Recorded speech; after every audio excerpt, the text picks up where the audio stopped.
to just speak briefly to Gloria. She's in there. Gloria, I'm not going to be pulling up my pants this time. during the sermon, I'm actually wearing suspenders or braces, as we say. So, last time I preached, I caught myself. I actually sometimes go and watch the recordings that Ron makes, and I caught myself like this. About 6 times I did this. I used to work with a preaching teacher at seminary, and she asked me to do things like to help people with their mannerisms so that they wouldn't do things like this. And there I am. I'm going to send a copy of that to her so that you can see how successful things are in the world. Transfiguration.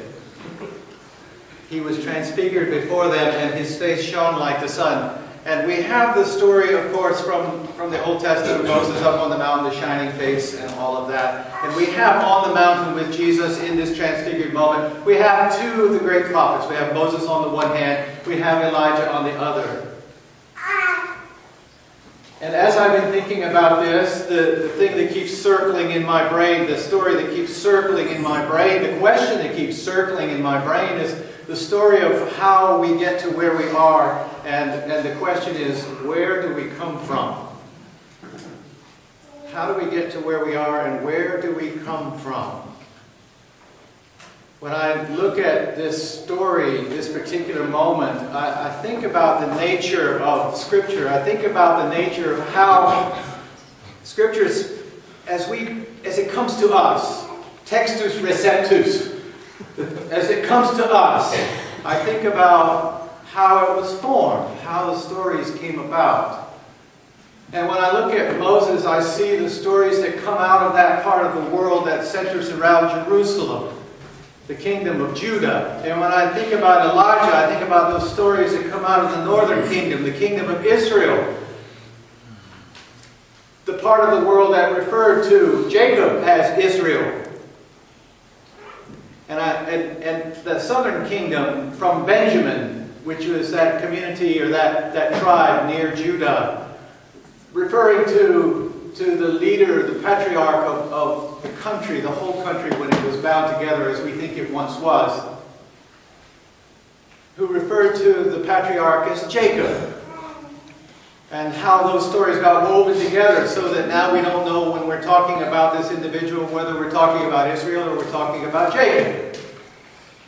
And we have the story of Moses on the mountain, and one version of that story has the mountain as Mount Sinai, another version has it as Mount Horeb.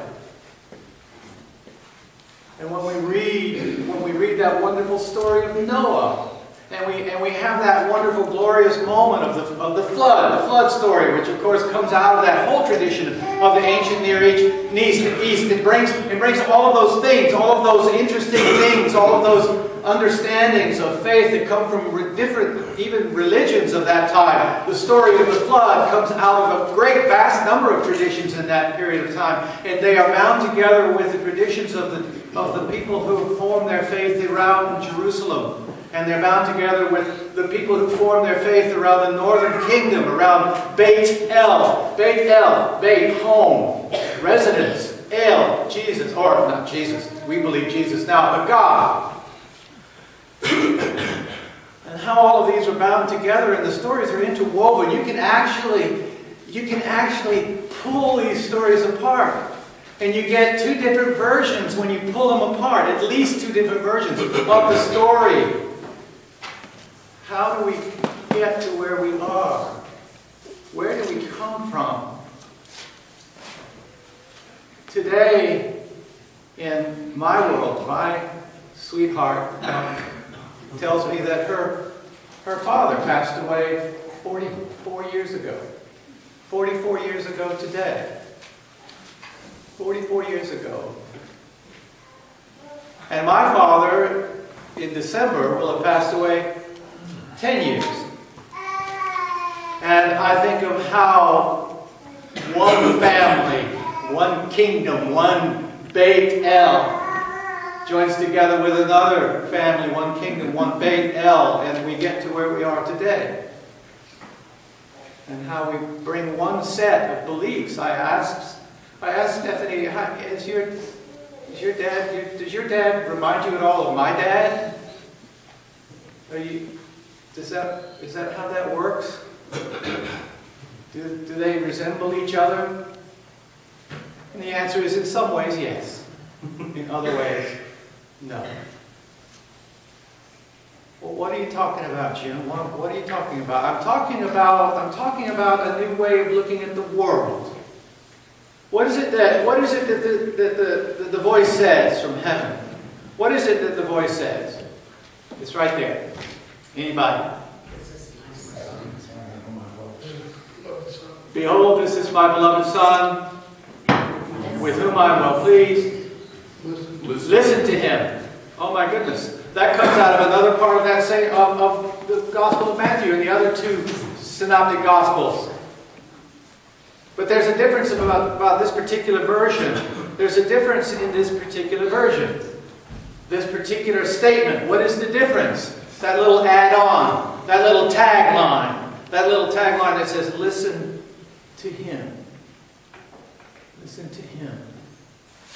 All of the traditions that come down through the centuries to this moment when Jesus Christ is alive and well and walking on the earth and about to enter into his glory.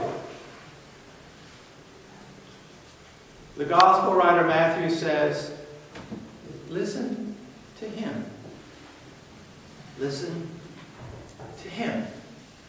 Of the choices that we see on this mountaintop, of the choices that we see, of the things that bring us together, of the binding things, the commonalities, the history that precede us, of all of these things, listen to Jesus.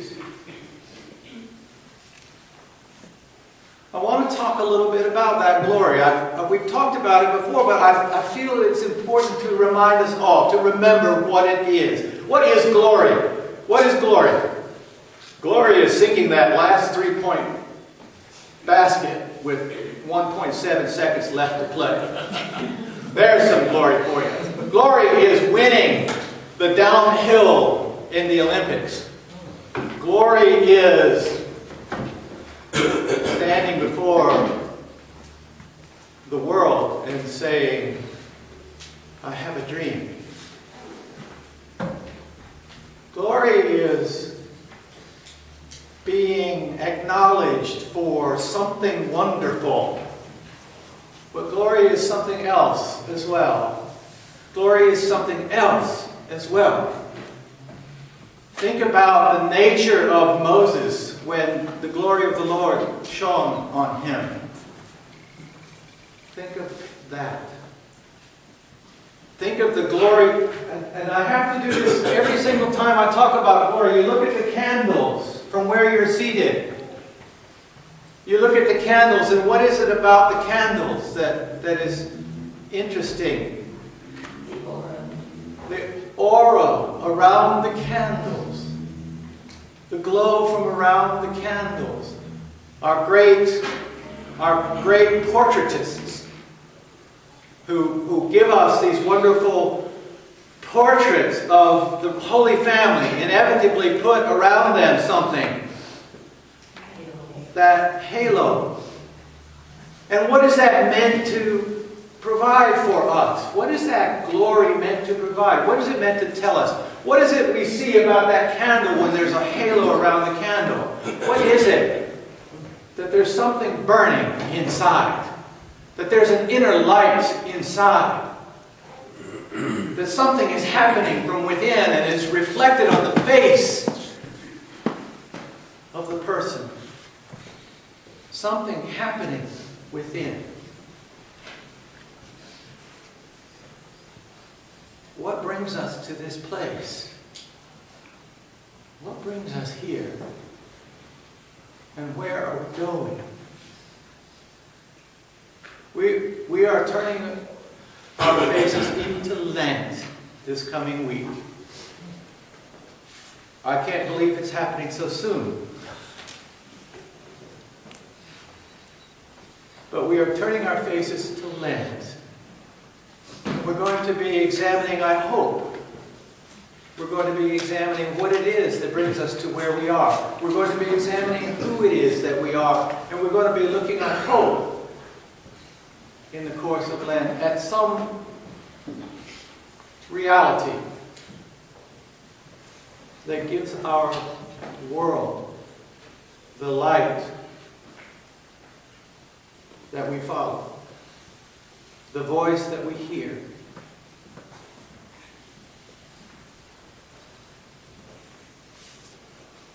You know that wonderful expression, let your light so shine before humankind, that they may see your good works and glorify. It's such a wonderful phrase. It's such a wonderful phrase. It's such a wonderful way of looking at the world. But as we turn into Lent, let us look at this person Jesus again. Let us look at this person Jesus and let us find what it is about this person Jesus that enters into us and gives light to who we are.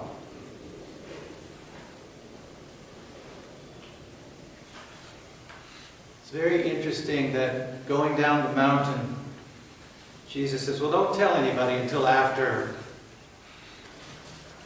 Don't tell anyone until after. Well, Matthew was written after. So it's okay that we've been told. It's okay that this story be a part of who we are. 44 years ago, Stephanie's father passed away. And yet, the person that he was shines in the light of her face every single day. My father, with whom I was estranged, his light shines in my face too. All of the things that have preceded you have touched you and give light to who you are. Now is the time to choose among all of those things that to which we listen,